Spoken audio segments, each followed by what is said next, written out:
Τι είναι αυτό? Ένα σφουργίτη.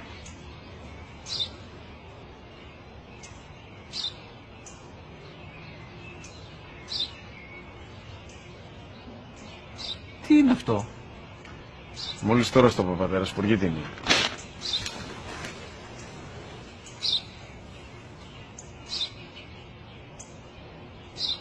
Τι είναι αυτό?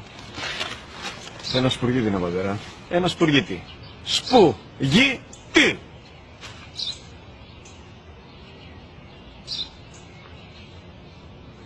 Τι είναι αυτό? Γιατί το κάνεις αυτό το πράγμα, μπορείς να μου πεις? Τόσες φορές σου είπα, είναι ένα σπουργίτη. Δεν το καταλαβαίνεις. Πού πας?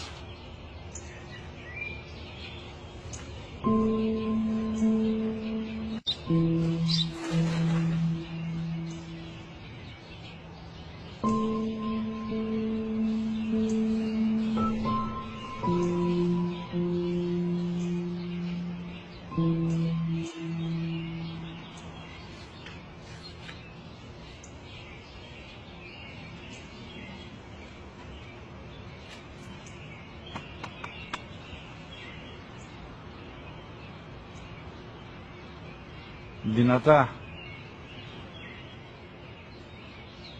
Σήμερα ο μικρός μου γιος που πριν λίγες μέρες έκλεισε τα 3 καθόταν μαζί μου έξω στο πάρκο όταν ένα σπουργίτη ήρθε και κάθισε απέναντί μας.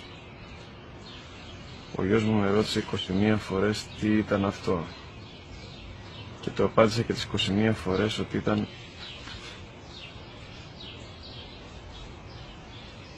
ένα σπουργίτη.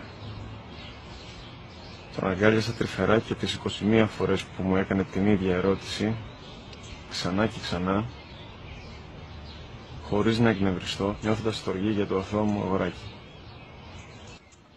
وَقَضَى رَبُّكَ أَلَّا تَعْبُدُوا